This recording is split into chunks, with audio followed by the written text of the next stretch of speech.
Republican Senator Ted Cruz of Texas is now facing the re-election race of his life, and Cruz is blaming some of his problems on Republican Senate leader Mitch McConnell. In a panicky appearance on Fox News, Cruz trashed McConnell for not helping him. So Mitch McConnell runs the largest Republican super PAC in the country. It has $400 million, but that super PAC is used to reward the Republican senators who obey him and to punish those who dare to stand up to him. So as you noted, 2018, I was in what was at the time the most expensive Senate race in U.S. history. I was being outspent 3-1. He had $300 million. He spent zero in Texas. I won anyway, but barely, by less than 3 points. This time around, he has $400 million. I'm being massively outspent again. Schumer's spending millions.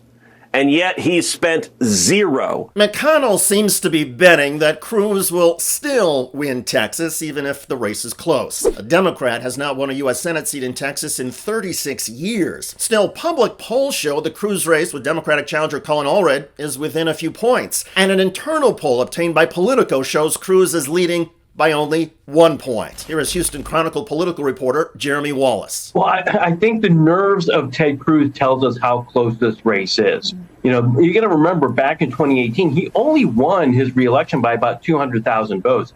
We've added 2.6 million voters since that time. That's a lot of people that he has to win over in addition to whoever he won over in 2018. He has that struggle, and then he has to struggle with independents. Like, he is upside down with independents. Actually, his numbers with independents are worse than they were, 6 years ago. And so he really needs to go really negative on Colin Allred. In their most recent debate, Cruz characterized Allred, a 3-term member of the U.S. House and former player of the National Football League, as too politically extreme for Texas. Cruz repeatedly targeted Allred's positions on equality and transgender rights.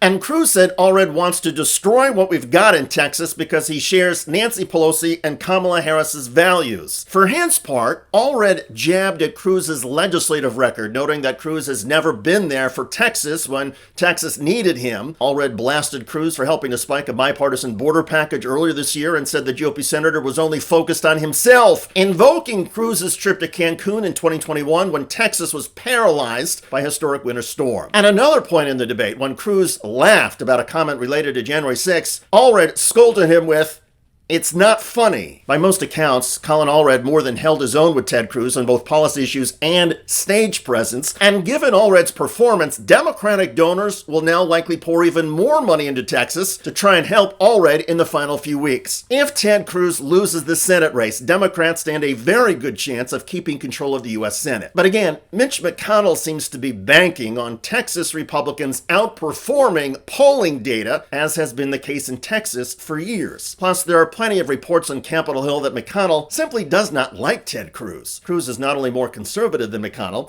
Cruz has also been a hardliner who has slowed down and occasionally blocked McConnell's willingness to strike deals and get bipartisan measures approved. And then there's the personal animosity. Ted Cruz has a habit of drawing a lot of attention to himself and taking it away from Republican congressional leaders while also dumping on them. So Mitch McConnell is leaving Cruz all alone in the Texas Senate race, and Cruz has ratcheted up the complaints and the whining. People wonder at home, how come no Republicans stand up and have courage and stand up to Mitch and leadership? And the answer is, if you stand up and say no, it costs you 10 or 20 or 30 or even $40 million, where I'm not willing to just obey his orders, which means the only way I survive is the viewers of this show, patriots across the country, going to tedcruz.org, giving generously so that we have the resources to communicate with the voters. According to campaign finance reports, over the past 3 months, Ted Cruz has raised $21 million. Colin Allred has raised $33 million. The 2024 race, at least financially, appears to be mirroring what happened in 2018. In that race, Ted Cruz was challenged by another 3-term Democratic Congressman, Beto O'Rourke. O'Rourke raised more money than Cruz and seemed within striking distance of beating Cruz, only to end up losing by 2.5 points. Most experts believe this 2024 Senate race will be just as close. A lot of people, even a lot of Republicans, simply do not like Ted Cruz. But in Texas, all that usually matters to many voters is that Cruz has an R next to his name on the ballot. And for that reason alone, Cruz is still the slight favorite, and GOP congressional leaders are investing their PAC money elsewhere. Early voting in Texas starts